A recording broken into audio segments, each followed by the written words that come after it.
Bonjour à tous et bienvenue à nouveau sur Toc Paris, la chaîne où nous rendons le français simple et agréable. Je m'appelle Coralie. Et moi, je m'appelle Guillaume. Bonjour à tous nos merveilleux auditeurs, où que vous soyez dans le monde en ce moment. Alors Coralie, est-ce qu'il t'est arrivé quelque chose d'intéressant cette semaine? Guillaume, j'ai vécu le moment le plus stressant de ma vie mercredi. Quoi? Ça va? Ma mère m'a appelée et elle m'a dit « J'arrive chez toi dans 1 heure ». Oh là là! J'ai regardé autour de moi dans mon appartement et je me suis dit « On dirait une scène de crime ». Qu'est-ce que tu as fait? J'ai jeté les vêtements dans le placard. J'ai essuyé le plan de travail de la cuisine avec ma manche. J'ai caché la vaisselle sale dans le four. Tu as caché la vaisselle dans le four, Coralie? Je fais exactement la même chose quand quelqu'un vient chez moi. Vraiment? Toi? Oui, mais moi en général, je mets tout dans ma chambre et je ferme la porte. Donc tu déplaces juste le désordre d'une pièce à une autre. Exactement. Le salon a l'air parfait, mais ma chambre, n'ouvrez surtout pas cette porte. Tu vois, c'est pour ça que les tâches ménagères sont importantes. Si on faisait juste un petit peu chaque jour, on n'aurait pas besoin de faire un grand ménage de panique. Le ménage de panique, j'adore cette expression. C'est quand tu nettoies très vite parce que quelqu'un arrive chez toi. Oui, ton cœur bat très vite. Tu lances des choses un peu partout. Tu essuies les surfaces avec tout ce que tu trouves. Ça, c'est le vrai ménage de panique. Et je pense que beaucoup de nos auditeurs connaissent cette sensation. Si vous avez déjà fait un ménage de panique, dites-le nous dans les commentaires. Alors je pense qu'aujourd'hui, on doit parler de ça, non? Les tâches ménagères, les corvées, toutes ces choses qu'on doit faire pour garder notre maison propre.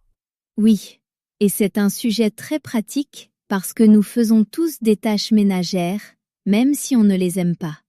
Et en plus, il y a beaucoup de vocabulaire utile en français dans ce thème.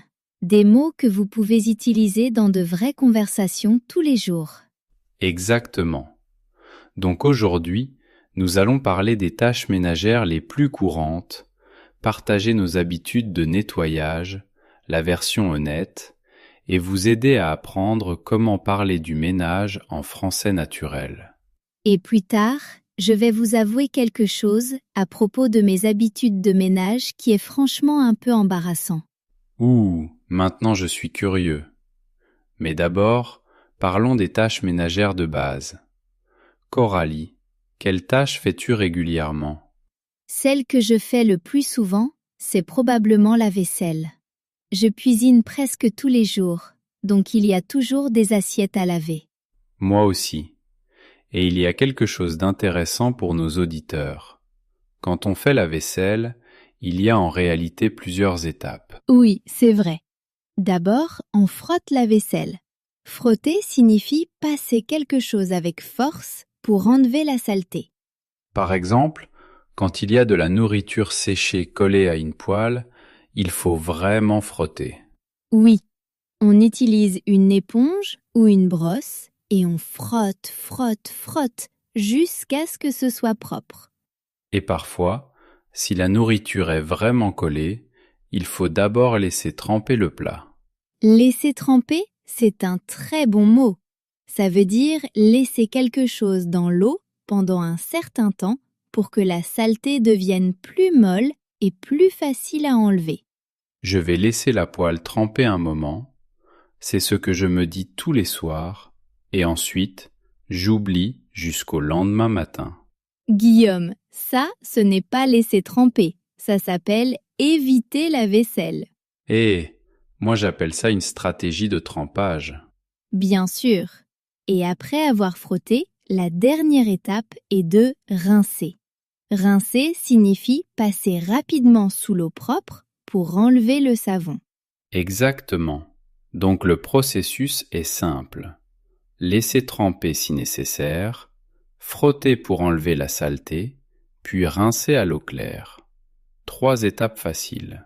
Et honnêtement, ce n'est pas si terrible. Mais je n'aime toujours pas ça. Et toi, est-ce que tu fais souvent la lessive? J'essaie de la faire une fois par semaine, mais parfois le linge s'accumule. S'accumuler, c'est quand quelque chose continue d'augmenter parce qu'on ne s'en occupe pas. De plus en plus de vêtements sur la chaise, sur le sol. Oui, le linge sale s'accumule très vite. On pense « je le ferai demain » et tout à coup, on a une montagne de vêtements. Et ce n'est pas seulement les laver, n'est-ce pas? Après avoir lavé les vêtements, il faut les plier. Plier signifie rendre les vêtements bien rangés et plats pour pouvoir les ranger. Plier le linge, c'est la partie que je remets toujours à plus tard. Remettre à plus tard, ça veut dire retarder quelque chose. On sait qu'on doit le faire, mais on dit plus tard. Je plierai les vêtements plus tard. Et ensuite, ce plus tard devient la semaine prochaine. Je pense que tout le monde remet le pliage du linge à plus tard. C'est universel. Oh, et parlons des tâches. C'est un autre mot important pour la lessive. Une tache, c'est une marque sale sur un vêtement qui est difficile à enlever. Par exemple, quand on renverse du café sur une chemise blanche. Le pire. J'ai une tache de café sur ma chemise préférée et je n'arrive pas à l'enlever. Ou quand on mange des pâtes avec de la sauce tomate et qu'on sait déjà ce qui va arriver. Tache rouge, partie terminée. D'accord, parlons maintenant du sol, parce que là, ça devient intéressant. Oh oui, il y a 3 façons principales de nettoyer le sol.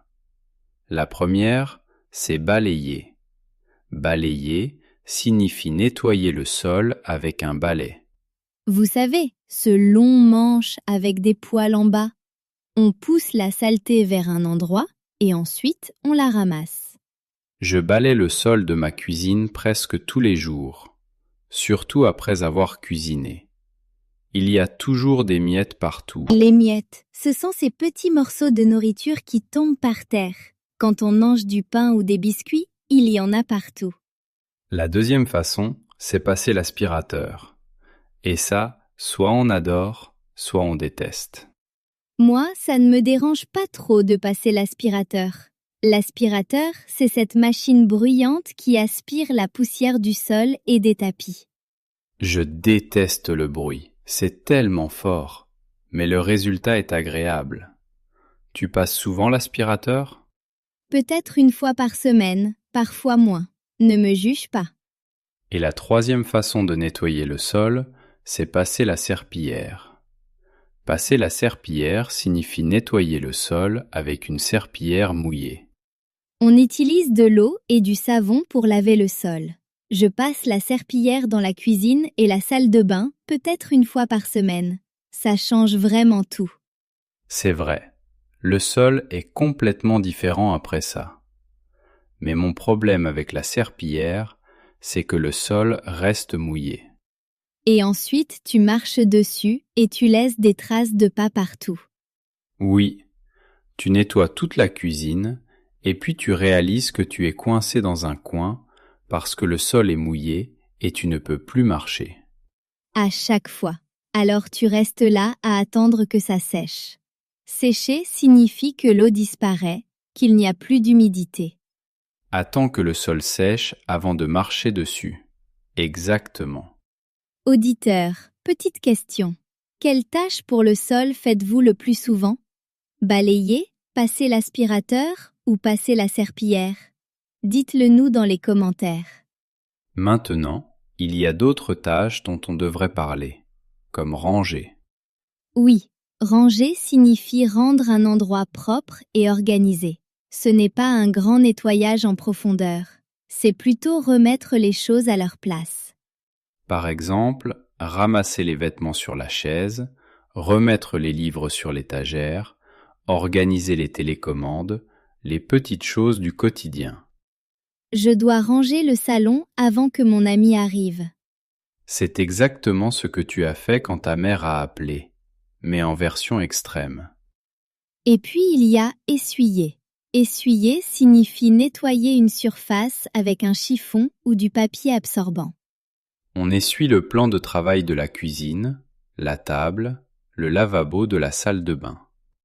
Moi, j'essuie le plan de travail après chaque repas. C'est une chose que je fais vraiment bien. Oh, bravo, félicitations. Et c'est déjà ça. Et qu'en est-il de dépoussiérer? Dépoussiérer signifie enlever la poussière des surfaces, comme les étagères, les meubles ou le meuble télé. La poussière, ce sont ces toutes petites particules qui s'accumulent avec le temps. Quand tu vois une couche grise sur ton étagère, c'est de la poussière. Et le problème avec la poussière, c'est qu'elle revient très vite. Tu dépoussières tout le lundi et vendredi, on dirait que tu n'as rien fait. C'est vrai, c'est comme une bataille sans fin. Et il y a encore un mot important, désencombrer. Désencombrer signifie enlever les choses dont on n'a pas besoin pour rendre un espace plus organisé et plus propre. J'adore désencombrer. Ça fait tellement de bien de jeter de vieilles choses et de créer de l'espace. Vraiment? Moi, je trouve ça très difficile. Je regarde un objet et je me dis, mais peut-être que j'en aurai besoin un jour. Guillaume, tu n'as pas besoin d'un parapluie cassé de 2019. On ne sait jamais. Voici un bon conseil pour nos auditeurs. Si vous n'avez pas utilisé quelque chose depuis 1 an, vous n'en avez probablement pas besoin. Laissez-le partir. C'est facile à dire pour toi. Je m'attache à mes affaires. Ça s'appelle être un peu collectionneur compulsif, Guillaume. Je ne suis pas un collectionneur compulsif. Je suis juste prudent. D'accord, parlons de quelque chose d'un peu plus amusant. Les tâches qu'on adore contre celles qu'on déteste. Oh, ça va être intéressant, parce que je pense qu'on est très différents. Moi aussi. Bon, je commence. J'aime vraiment faire la lessive. Il y a quelque chose de satisfaisant dans des vêtements propres et qui sentent bon. Intéressant. Pour moi, la lessive, ça va. Mais je déteste repasser. Repasser, c'est utiliser un fer chaud pour rendre les vêtements froissés, lisses et plats. Moi, ça ne me dérange pas de repasser. C'est presque relaxant. Tu restes debout et tu appuies doucement. Relaxant? Rester là à appuyer sur une chemise pendant 10 minutes? C'est de la torture. D'accord, d'accord. Quelle tâche tu aimes vraiment? Ne te moque pas, mais j'aime passer l'aspirateur. Attends, tu as dit que tu détestais le bruit? Je déteste le bruit, oui, mais j'adore voir le résultat. Ces lignes parfaites sur le tapis après avoir passé l'aspirateur, c'est tellement satisfaisant. Tu es une personne étrange, Guillaume. Quelle tâche tu détestes le plus? Je déteste passer la serpillière. Le seau, le sol mouillé, attendre que ça sèche, ça prend une éternité. Tu vois, on est vraiment différents. Mais tu sais quoi? Je pense que la tâche qu'on déteste le plus est souvent celle qui s'accumule le plus. C'est vrai, parce que si on la déteste, on la remet à plus tard, et ensuite ça devient pire. Exactement. Par exemple, je remets la serpillière à plus tard et le sol devient tellement sale que quand je la fais enfin, ça prend 2 fois plus de temps. C'est un cercle vicieux. Un cercle vicieux, c'est quand une mauvaise situation se répète et s'aggrave à chaque fois.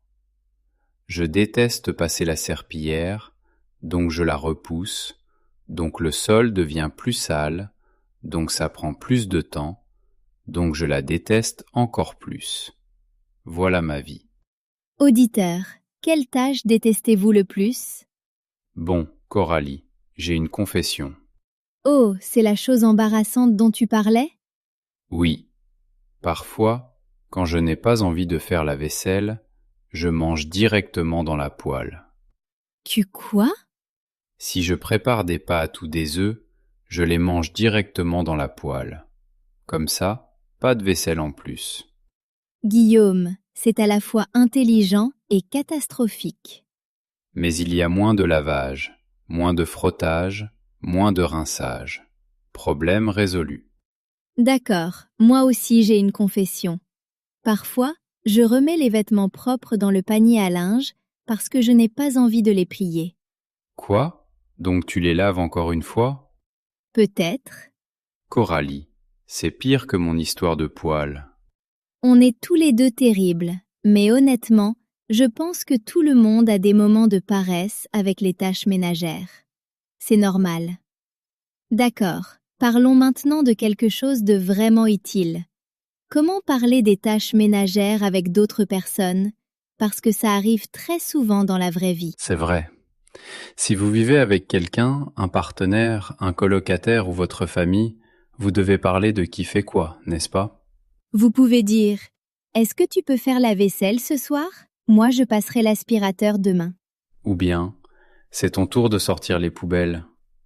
Sortir les poubelles signifie emmener les sacs de déchets dehors jusqu'au conteneur. Et si votre colocataire ne fait pas ses tâches, vous pouvez dire: la cuisine est un peu en désordre. On peut ranger ensemble? C'est poli. Vous n'attaquez pas la personne. Vous dites on au lieu de tu. Ça aide beaucoup.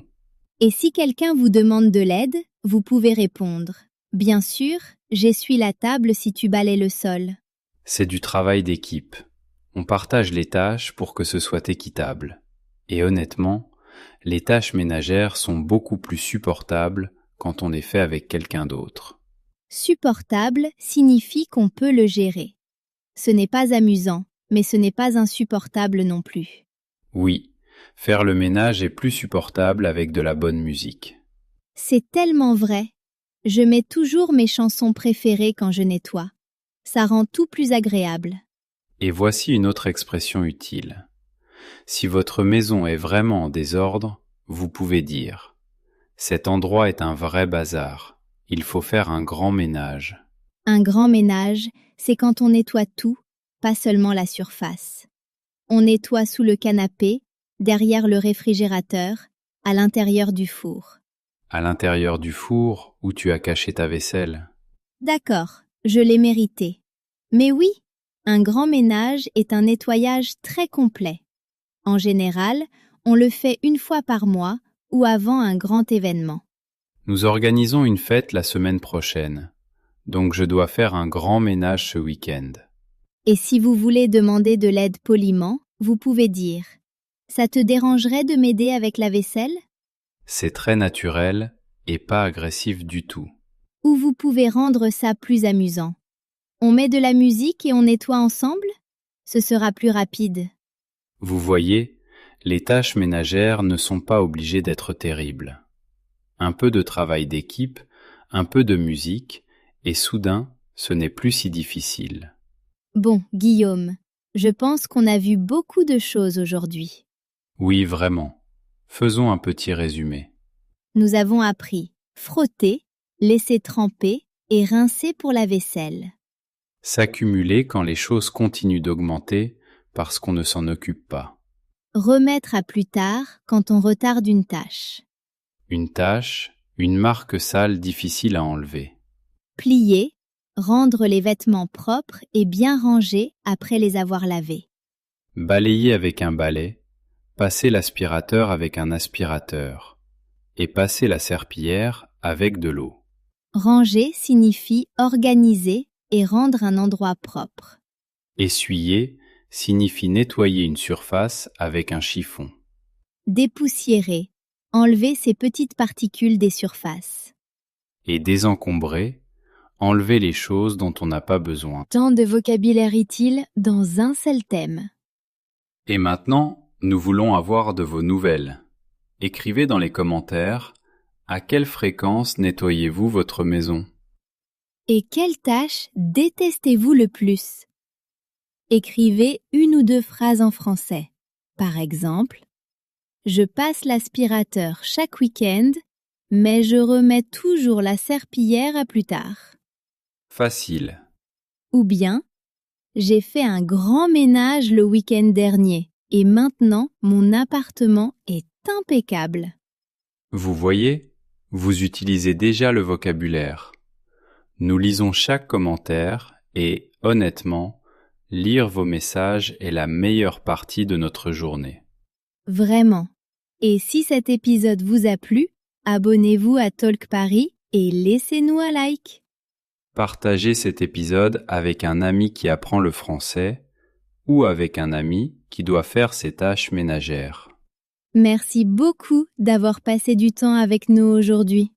Continuez à pratiquer, continuez à apprendre et peut-être à les ranger un peu après cet épisode. On se retrouve très bientôt dans le prochain épisode. Restez propres, restez bien au chaud et continuez vos efforts. Au revoir à tous. Au revoir.